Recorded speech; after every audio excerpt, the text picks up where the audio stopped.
में आपका हार्दिक स्वागत है। एक्टिव टीम के साथ मैं शंकर धीवा। जैसे कि आप जानते हो हम ग्राउंड रिपोर्टिंग करते हैं और आज पहुंचे हम गांव बांडाएड़ी में। जैसा कि आपको पता है आदमपुर विधानसभा का साथ में सभी पार्टियों ने अपने कैंडिडेट यानी कि उम्मीदवार उतार दिए। जहाँ तक बातचीत करूँ मैं बीजेपी की भव्य बिश्नोई को मौका मिला। कांग्रेस को ने उम्मीदवारी में थोड़ा लेट किया लेकिन जयप्रकाश जो पूर्व कैबिनेट मंत्री उनको उतारा। साथ में INLD को एक सुनहरा मौका उनके हाथ में लगा और एक बना बनाया कैंडिडेट यानी जो कांग्रेस से जस्ट 2 दिन पहले गए कुड़ाराम नंबरदार जी उनको टिकट दे दी। और साथ में एक नई पार्टी आई है आम आदमी पार्टी, केजरीवाल की पार्टी, जो कि शिक्षा और मेडिकल फैसिलिटी के नाम से वोट मांग रही है।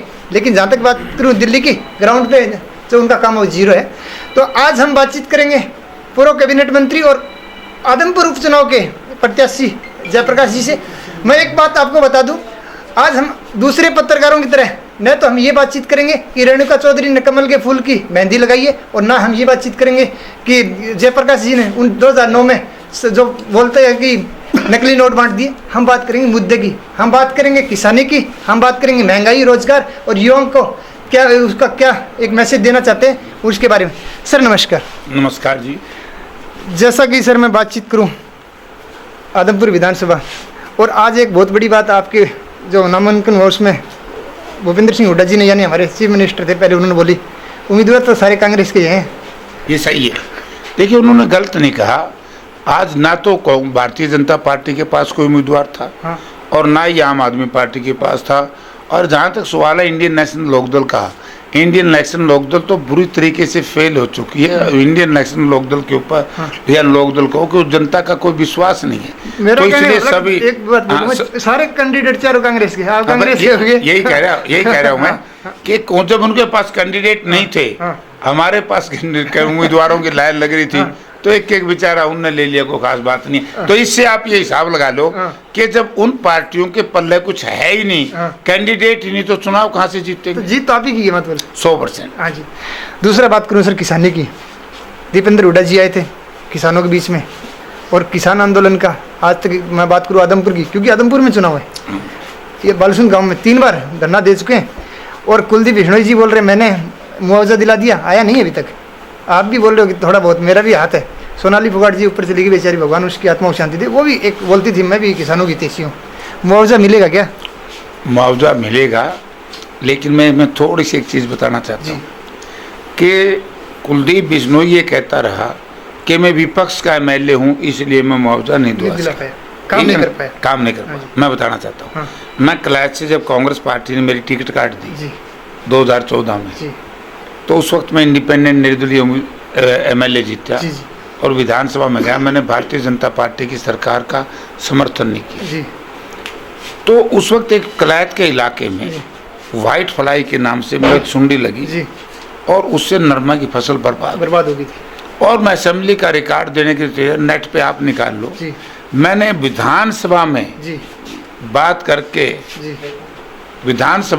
करके और मैंने किसानों को 30 करोड़ रुपया 6 महीने के बाद उनको दिलाया, क्योंकि उनका राइट था। कुलदीप बिश्नोई यहाँ आपकी बात मैं सारी बात मान लूंगा, दर्शक भी मान लेगी। आपने 30 करोड़ दिया वो रिटर्न में, कोई दिक्कत नहीं। किसान क्यों टूट गया फिर आपसे? नहीं, किसान नहीं टूटा। मैं आपको बताता हूँ कि कई बार चुनाव बाई डिफॉल्ट हो जाता है। एक बार देखो 1989 में मतलब 1989 में हर आदमी कहता था, उस वक्त में छोटी उम्र का था कि JP हारेगा, जब तो मैं जीत गया। और 91 में सारी BBC भी बोल रही थी कि सब हार सकते हैं भारत में, JP नहीं हारेगा। मैं मात्र 10,000 से लोकसभा हार गया। हार जीत का तो एक सिस्टम है चुनाव का, उसका होता है। अब 2009 में अपने बांडाएड़ी गांव के लोग या बाढ़ समुद्र के गांव के लोग आप मुझे चुनाव जितवा करके बैठे, बिल्कुल ठीक है। लेकिन मुझे क्या पता था कि भाई हमारे साथी जो मेरे साथ दिन रात घूमते थे वो पार्टी के साथ और लोगों के साथ विश्वासघात करेंगे। वो तो सुबह पता लग गया और उसके बाद लोगों ने कहा कि वहाँ का टेलीफोन आ गया, नहीं ये टेलीफोन वाली बात ठीक है, आप बोल रहे हो कि हमारे विश्वासघात करके। पब्लिक बोलती है हर बार JP साहब को दे देंगे टिकट। हमारे सुखबीर जी भी बोल रहे हैं इस बार मैं भी उम्मीदवार था BJP का, उन्होंने टिकट नहीं दी तो आपके पास आ गए। सबको चौधरी चाहिए सर। नहीं सुखबीर जी तो बड़ा चौधरी की बात करो, सुखबीर जी की बात नहीं करो। मैं बताऊंगा। सुखबीर जी जिन परिस्थितियों में आए, इनकी बात बड़ी वाजिब थी। जी कुलदीप बिश्नोई कांग्रेस पार्टी के चुनाव निशान पर चुनाव जीते थे, और कुलदीप बिश्नोई के सामने कौन ऐसी परिस्थिति थी जी कि वो उन्होंने इस्तीफा दिया? जी क्यों दिया? क्यों पार्टी छोड़ी? डर था क्या सरकार से? इसमें भी कोई शंका है? नहीं, डर था तो फिर आपने क्यों ले लिया 2016 में? किसने? अजका से उन्होंने वापस। मैं तो ऑलरेडी कांग्रेस पार्टी छोड़ रहा था। मैं तो आज ये फैसला कराया पार्टी पे, रूडी साहब भी बैठे थे। हाँ। आप भविष्य में कुलदीप बिश्नोई के परिवार को यदि कांग्रेस पार्टी ने शामिल कर लिया तो हम पार्टी छोड़ देंगे। ये कोई तरीका थोड़ा है पार्टी में। ये बात तो आपने तिरंगा यात्रा निकली थी उस समय भी बोला था मेरे को। मैं तो ये तो बदल ही गया, अब आएगा तब देखूंगा। हाँ। यानी कि ऐसा दल बदलू, आदमपुर हल्के का कहता है बदहाली, दुर्दिशा, इसलिए कि मैं विपक्ष में हूँ। भाई तू विपक्ष में क्यों है? देखो, मैं दर्शकों को बताना चाहता हूँ, 2004 में मैं भी एमपी बना हिसार से, और कुलदीप बिश्नोई एमपी बना भिवानी से। 2005 में कांग्रेस पार्टी की सरकार बनी, तो कुलदीप बिश्नोई ने 2005 से लेकर 7 तक तो सरकार में रहा। सरकार में था। आप मुझे 1.25 वर्ष के लिए जिताओगे, मैं 1.25 वर्ष में जो कुलदीप बिश्नोई 5 वर्ष और 3.5 वर्ष आपकी समस्या नहीं उठा इसका आदमपुर हल्के की, मैं 1 वर्ष 2 महीने में उठाऊंगा। और 5 से लेकर 9 तक 7 में पार्टी छोड़ दी। लेकिन ऐसा झूठा आदमी सृष्टि पे नहीं मिलेगा। एक मेंबर पार्लियामेंट, उसने यहाँ आकर कह दिया भी मैंने पार्टी छोड़ दी और मैंने एमपी से इस्तीफा दे दिया। क्या होता है इस इस्तीफे में? आप मुझे यहाँ से पकड़ लो, मेरा इस्तीफा ले लो। जब तक मैं व्यक्तिगत तौर से स्पीकर के सामने पेश नहीं होऊंगा, तब तक वो इस्तीफा मान्य नहीं होगा। इसने ड्रामा कर दिया, रोहतक में मैंने इस्तीफा दे दिया, वहाँ भेजा ही नहीं। एक न्यूक्लियर डील के ऊपर बहस हुई। एक आवाज है मुतरने चल गया वो अभी। बहस हुई न्यूक्लियर डील पे। हमारे पीछे बैठता था कुलदीप, मैंने देखा। तो आपने आगे नहीं आने देने दिक्कत तो ये भी है, आपके पीछे बैठाओगे हर बार तो कैसे पास से रहना पड़ेगा, क्योंकि इतना कैलिबर का आदमी नहीं है। ये तो कांग्रेस ने वर्किंग कमेटी का मेंबर बना दिया, भलाओ इस बीजेपी का कम से कम 25% के मेंबर पे तो रख दिया, ये इसी काबिल था। दूसरी एक बात बताऊं, मैं परसों दिल्ली में था, पूर्व कैबिनेट मंत्री मोदी सरकार में, आपको नाम भी बोलूंगा तो आप समझ जाओगे, चौधरी वीरेंद्र सिंह। हाँ, मैं समझ। आपकी तारीफ कर रहे थे, बोल रहे थे इस बार, बोला कि मेरे को टिकट देने की, मतलब मेरे को चौधरी दो ना तो मैं जीत के दिखा दूँ। तो उनके साथ मेरा मशवरा हुआ कि नहीं, मुझे ये लग रहा है कि 2024 में ले आओगे आप साथ में। टूटी साहब को लेके उनको भी ले आएंगे, हमारे मित्र है।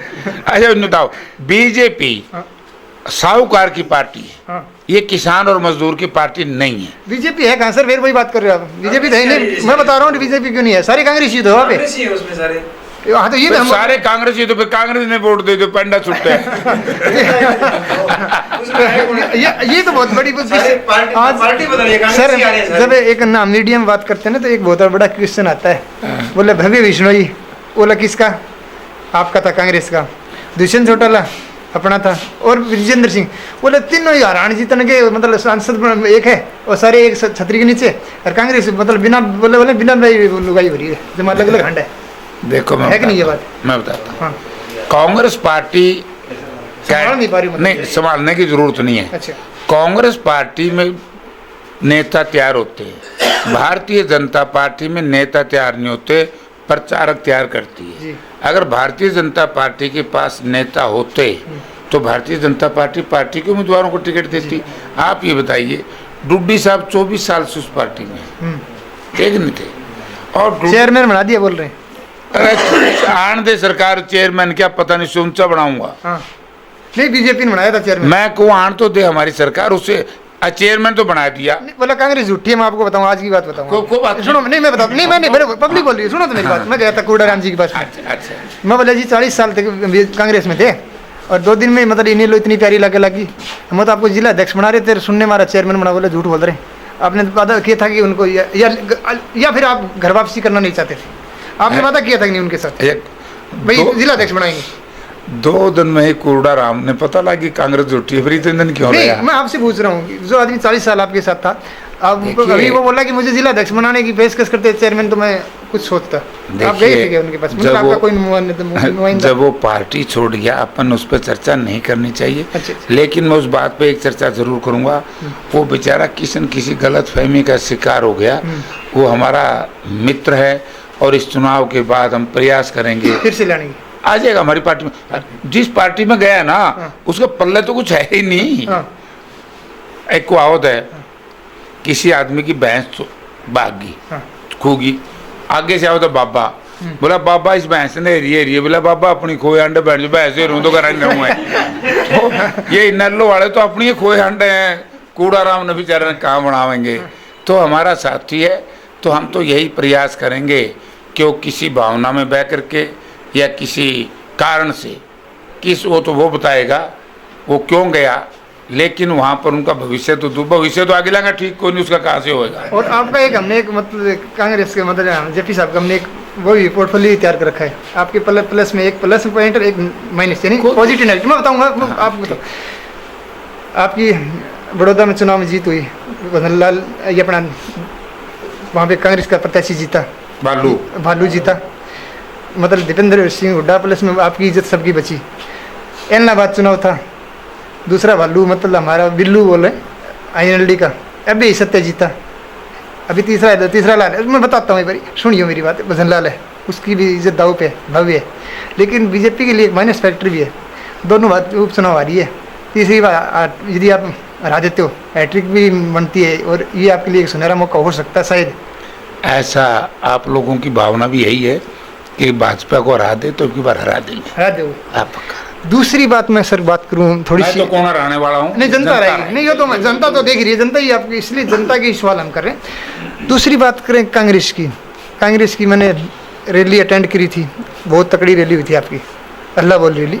और उसमें राहुल गांधी जी ने एक चीज़ बोली थी कि 22 रुपये किलो, 22 रुपये लीटर दूध और 22 रुपये लीटर आटा, 40 रुपये आटा, और उसने करेक्शन किया उसके बाद, बोला 40 रुपये किलो बोल दिया। तो लोगों ने हंगामा कर दिया और उसको मतलब पप्पू घोषित करने की कोशिश की। लेकिन वहीं पे हमारा एक मोदी जी यदि बेटी पढ़ाओ और बेटी पढ़ाओ बोलेगा तो ये करेक्शन मतलब अंध भक्त भूल जाते हैं। तो मेरा एक क्वेश्चन आपसे ये है कि आपकी जो IT सेल बोल सकता हूँ, ये युवा संगठन कांग्रेस क्यों नहीं रेडी कर पा रही है? मतलब एक कांग्रेस पर युवा, एक 18 से 28 साल का एक भी झड्डा ठाने के लिए आपके पास नहीं है, और वो आपकी कमजोरी। नहीं तो आपके पास जो मेरे ताऊ जैसे बैठे ना, जो मैं दिखाना चाहूँ कैमरे मैन से दिखा पाओगे, ये सारे आपके समर्थक हैं। बोला कांग्रेस बहुत अच्छी है, लेकिन युवा तक आपका मैसेज क्यों नहीं जा पा रहा है? देखिए, युवा तबका के ऊपर खूब मैसेज है। कई बार क्या होता है, समय खराब होता है, एक भ्रमक प्रचार चलता है। मैं मेंबर पार्लियामेंट था, मेरे खिलाफ एक प्रचार कर दिया, एक किडनी कांड हुआ था, बोला जयप्रकाश उसका सरगना है। तो बड़ा प्रचार हुआ, मुझे पूछा गया, बोला जी उसकी मिसेज की किडनी भी ट्रांसप्लांट हुई थी, और वो हमारे साथ जो पकड़े सरगना, वो दारू भी पीता था, क्लब में ताश खेलता था। मैंने हुड्डा साहब पूछने लगे, बोले तेरी मिसेज का किडनी का ऑपरेशन हुआ? ना, वो तो चेक करा लो भाई, किडनी का मेरा पड़ जाए, ट्रांसप्लांट हो एक नहीं। बोला दारू तो पीता है नहीं, मैं नहीं पीता, ताश तो खेलता है नहीं। मैंने आज तक ये नहीं बोला ताश का खेल कैसा होता है। मैं बोला कुछ मेरे वेल विशर बहुत है, मेरे दो प्रकार की राजनीति करता हूँ। जो मेरे मित्र हैं वो मेरे मित्र हैं, और जो मेरे विरोधी है मैं उनसे फिर कभी किसी प्रकार की नाता नहीं रखता, बल्कि क्योंकि वो करप्ट है, भ्रष्ट हैं, बेईमान है, और तो उनके पास मेरे खिलाफ प्रचार करने के लिए कुछ था नहीं। ड्रामा कर दिया। तो जयप्रकाश हुड्डा साहब चीफ मिनिस्टर में मेंबर पार्लियामेंट, कभी अपनी सरकार के ऊपर विश्वास नहीं होता। मैंने कहा कि मैं CBI से जांच कराऊंगा। जैसे वो केस CBI को दिया, 15 दिन के बाद ही आया कि वो JP ये नहीं था, JP और था, वो JP BJP वाला था जो आज मंत्री है। एक भी ना हो गया। ये आज का वाले लोग दुलाड़े पुतले मेरे फूक ध्यान है, माँ भाई में जितनी पूरी था हमने फूक की सोच रहे हो, वहाँ तो वो करते हो। तो भाई साहब क्या है कि इन पार्टियों में हमारे साथ युवा है। जयप्रकाश आपके सामने एक उदाहरण है कि मुझे जो कुछ दिया है, और मैं बुजुर्गों से भी क्षमा चाहूँगा कि वो कह देंगे, लेकिन 1989 में जो कुछ मेरे साथ थे, तो आप भी युवा थे। मैं क्या कह रहा हूँ, युवा के साथ मैं कह रहा हूँ, मैं हॉस्टल से निकले हुए लोग थे, हम छात्र थे, और ला करके छात्रों ने जिता दिया। आज दीपेंद्र सिंह हुड्डा देखो आएंगे, जिस दिन आप आए आप उस दिन देखना सब नौजवान उसके साथ हो, नहीं हमने देखा काफी उनकी फॉलोइंग है, मैं है खुद ना। उसको कवर किया अब करेंगे। हाँ जी। अब दिक्कत क्या आ रही है कई बार कि मोदी जी ने जो धर्म और जात और क्षेत्रवाद जो ये नारे दिए ना, राजनीति में क्या है जी, सारे एक इंसान में को जात और धर्म ये सिर पे चढ़ के बोलती है। आपके सामने सारे काम गौण हो जाते हैं, किसी ने कितना अच्छा काम किया ये कहेगा कि भाई ये तो जाट है। ब्रेन वॉशिंग मतलब बोलना हाँ, ब्रेन वॉशिंग। और जब ब्रेन वॉशिंग इस तरह की गलत सिस्टम को लेकर के होती है तो उससे समाज में गिरावट आती है, गिरावट आती है, उसमें जो कैलिबर है खत्म हो जाता है। तो आज यही एक कारण है कि हमारा नौजवान जो शिक्षित नौजवान है वो भटक रहा है क्योंकि उसको दिख रहा है कि रोजगार नहीं है। वो तो आप सही बोल रहे हो, रोजगार तो नहीं, 34% के साथ हरियाणा नंबर 1 पे है। वो मैं आपको अच्छी तरह कवर भी किया, मैंने बहुत बार ये चीज़ बोली भी है। लेकिन एक चीज़ हो रहा है कि यही तो बातचीत है कि आप युवा तो 34% को तो आप कवर कर सकते हो ना भाई। हम 34% तुम बेरोजगार हो, हम आपको गारंटी देते हैं आप आओ। 46% की तो वोटिंग होती है, आप जीत पे मानते हो बात तो 34 आपके पास हो जाएंगे, 10% बूढ़े, आपकी जीत पक्की। हम देखो ऐसा है ना, अब जैसे चुनाव आएगा हमने एक बात देखी, जब हरियाणा सरकार बुजुर्गों की पेंशन काटना शुरू कर दिया, उन्होंने क्या लाया, फैमिली आईडी। हाँ जी। अब मान लो हमारे बुजुर्ग बैठे हैं, इनका पोता ये मान लो डी ग्रुप में आ गया, डी ग्रुप की तो तनख्वाह 15-16-17 हज़ार रुपए है। इस डी ग्रुप के आने के बाद ही कहते हैं नहीं तेरा पोता नौकरी करता है, बाबा तेरी पेंशन बंद। हमने कहा कि नहीं, 100 पेंशन हम 6,000 देंगे और उसमें हम ये उसको फैमिली आईडी से नहीं जोड़ेंगे। बूढ़ा या बूढ़ी स्वयं में ये कहेंगे कि मुझे पेंशन, मेरा हक है, मैं पेंशन लेनी है, चाहे उसके पोता पोती क्लास 1 अफसर हों, तब भी उस बुजुर्ग को पेंशन मिलेगी। हमने ये कर दी। अब दूसरा हमारा जैसे रोजगार की बात आपने बिल्कुल बड़ी वाजिब बात कही है और मैं इस बात को मनवाएंगे भी, मानने के लिए तैयार हूँ कि इसमें कोई दो राय नहीं कि 24 में कांग्रेस पार्टी की सरकार आएगी। हुड्डा साहब ने भी नौजवानों को आश्वस्त करना पड़ेगा कि मेरी सरकार आने के बाद ये ड्रामेबाजी बंद करेगी। अब कोई कौन सी योजना है वो, अग्निवीर ना, अग्निपथ तो बंद ही कर देंगे। नहीं, एक वो ना कौशल क्या है वो, कौशल विकास, कौशल रोजगार योजना, वह कौशल रोजगार योजना ये ड्रामे बंद, फार्म भरो, पक्की नौकरी लो। अग्निपथ तो आपने सी याद दुआ दी, बालक और हंसेंगे, बोला 18 से 22 साल, 25 साल का बयान जोगा हुआ है। कौन को असल में तो आजकल उम्र गड़बड़ हो रही है जेंडर में। अगर कोई पूछने आए वे छोरा के करे, बोले जी फौज में तो रिटायर हो गया, बोले भी इसका रिटायर के छोरी कौन बयान लाके। नहीं, ये बात आपने बहुत वाजिब कही है। अभी यूक्रेन और रूस की मैं बात करूं तो जो यूक्रेन में 3 साल का जो पहले चल रही थी तो उन्होंने मना कर दिया लड़ने से, तो वो देश के लिए तो खतरनाक है ही। और आपके मैं फिर बोलूँ वीरेंद्र सिंह साहब ने ये उन्होंने इस बात को माना कि ये गलत स्कीम है, लेकिन बोला मैं सरकार में हूँ तो भी ये चीज़ मैं अपनी बोल सकता हूँ। सर बात करूँ शिक्षा की, शिक्षा के क्षेत्र में आपने काम किया, कांग्रेस ने बहुत काम किया, इसमें कोई डाउट मतलब दो राय भी नहीं है। बहुत सारे यूनिवर्सिटी और स्कूल खोले वो भी है बात है, और खट्टर सरकार अभी बंद करना जरिए आपने भी पूरा जोर लगा लिया। इस बार चुनाव भी आपका मुझे लग रहा है कि इसी पे चल रहा है कि हम शिक्षा के क्षेत्र को मजबूत करेंगे। आपके पूरे अपने आपके नहीं हमारे पूर्व मुख्यमंत्री और मतलब हमारे माननीय सांसद 4 बार से सांसद हैं, तो उन्होंने भी पूरा जोर लगा रखा है। शिक्षा वाले यानी युवा आपका साथ आ गए ना, तो इसके ऊपर आगे क्या प्लान बनाएगा? स्कूल बंद है, वो खोलोगे क्या? देखिए, स्कूल का तो फैसला कर दिया है कि हम सरकारी स्कूल चलाएंगे, हम प्राइवेट शिक्षा के ऊपर लगाम लगाएंगे। आज जो जुल्म इन्होंने किया है, आप ये देखिए गरीब आदमी के साथ कितना जुल्म है। एक मान लो एक कोई गरीब आदमी है गांव का, वो कहती है सरकार तो अपने बेटे को सरकारी स्कूल में पढ़ाएगा 600 रुपये लगेंगे, और प्राइवेट स्कूल में पढ़ाएगा तो तेरे को सरकार 1100 रुपये देगी। हम ये कहते हैं कि 1100 क्यों देगी? हमारे जो सरकारी स्कूल है उनमें क्यों नहीं पढ़ाया जाता? क्योंकि जैसे किसानों का जो ये 3 कृषि कानून आए थे, इसमें भी सरकार की नीयत में खोट था। मैं इस जमीन में से आया हूँ। उसका मैं आपको शिक्षा वाली बात बोले ना, आप क्यों देगी उसको बताऊंगा। मैं बताता हूँ, उसमें हमें थोड़ा सा हमें भी बताया सरकार ये मास्टरों पे गाज गिरने का काम करने वाली थी।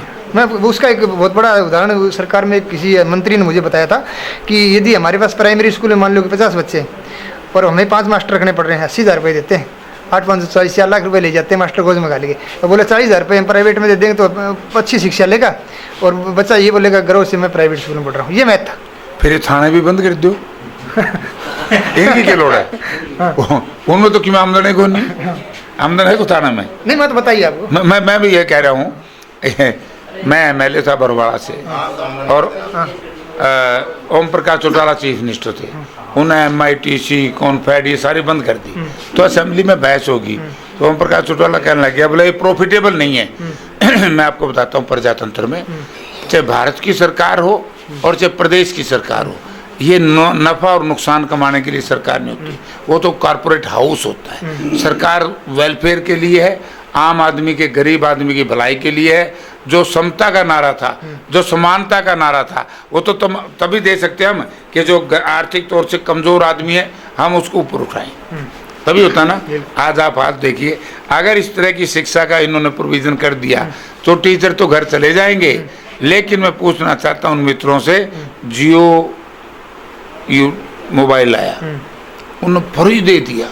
हमारे बालकों ने, छोटे छोटे बच्चों ने, मतलब डांगर चढ़ाना है उसके भी मोबाइल, खेत में आदत गेट दी, मतलब आदत गेट दी। ईब शायद इतना महंगा हो गया, बालका ने नींदे को नहीं आंदी रात ने बिना ये व्हाट्सअप देखे। तो कितना पैसा कमाया अडानी, उसने क्या, मुकेश अंबानी ने। यानी कि आज जो भारत सरकार की निजीकरण की तरफ बढ़ावा कर रही है, इससे भारतवर्ष में बेरोजगारी और ज्यादा बढ़ जाएगी। अब ये बात करते हैं बार बार गुजरात की। गुजरात 3 तरफ से बंदरगाह लगती है, गुजरात में बड़ी बड़ी फैक्ट्रियां हैं। गुजरात सरकार हमेशा ही नौजवानों के विरोध में। आप देखो ये बात, बार बार हमें जो तकलीफ इस बात की कि हरियाणा के लोग इन पे विश्वास कर रहे हैं गुजरात की बात करके। यानी कि गुजरात सरकार का कोई आदमी आपने फौज में शहीद होता देखा है? बिजनेसमैन है। तो वहाँ तीनों तरफ बंदरगाह है। हरियाणा में तो सबसे बड़ा रोजगार का साधन फौज थी, या खेती या पुलिस, या खंबे चढ़ने वाले ALM, या बस चलाने वाले। तो भाई इसलिए इस सरकार की पॉलिसी निजीकरण की तरफ है, इससे बेरोजगारी बढ़ेगी। इसलिए मैं नौजवानों साथियों से कहना चाहता हूँ कि भाई धर्म और जात की राजनीति से छुटकारा पाओ, सिद्धांत की बात करो जो सही है। जिस पार्टी के सिद्धांत है, जिसकी नीति और नीयत सही है, जो आपको नेता, उनको वोट दो। ये क्या मतलब है? बोला अब बताओ, हिंदू कोरोना आया, थाली बताओगे आप? हाँ, अगर थाली बचानता है, कोरोना बसदा हुंदा तो लाखों करोड़ रुपए की इंस्टीट्यूट क्यों बनाए हुए? साहब थाली बजाने तो अपने कई कहना चिड़ी कौन बाजे धर्मपालू।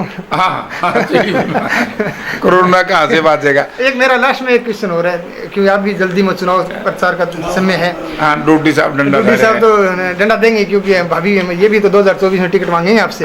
लेकिन एक लास्ट में यही क्वेश्चन है कि 6600 बच्चे मेरे पास में 2022 में ज्वाइनिंग होनी थी, रोक के रखी है अकेडमी में, जो अपने हरियाणा पुलिस में। और साथ में उन्होंने ये वादा किया कि भाई साहब जो हमारी ज्वाइनिंग करा देगा वहीं पे वोट है, ये आप ले सकते हो। 7000 वोट बंदा हुआ है। देखिए, मैं ये मैसेज देना चाहूँगा कि जिस दिन आप देश में सरकार बना दोगे, उस दिन तो हम फौज की वही सिस्टम लागू करेंगे जो पहले था। ज्वाइनिंग हो जाएगी क्या? ओल्ड सिस्टम 100% होगी। 100% बिल्कुल दे दो। हम उसी तरीके से भर्ती करेंगे जिस तरीके से पहले होती थी। और हरियाणा प्रदेश में सब कौशल कौशल योजना, पता नहीं क्या बीमारी है, नाम ही लेना आंदा साड़ी का। हम तो बिजनेस कॉन्सेप्ट है, इसको खत्म करेंगे। जो नौकरी देंगे पक्की देंगे। बहुत बहुत धन्यवाद सर, थैंक यू। जैसा कि आपने देखा, हमारे पास थे आज उपचुनाव में उम्मीदवार जयप्रकाश। उन्होंने अपनी सभी बातें खुलकर रखी।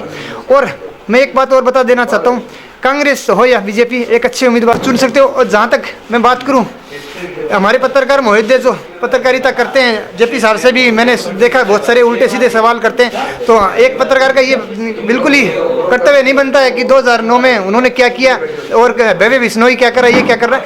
मुद्दों पर बात कीजिए, जनता के हित की बात कीजिए, किसानों की बात कीजिए, युवाओं की रोजगार की बात कीजिए, महंगाई पे वार कीजिए।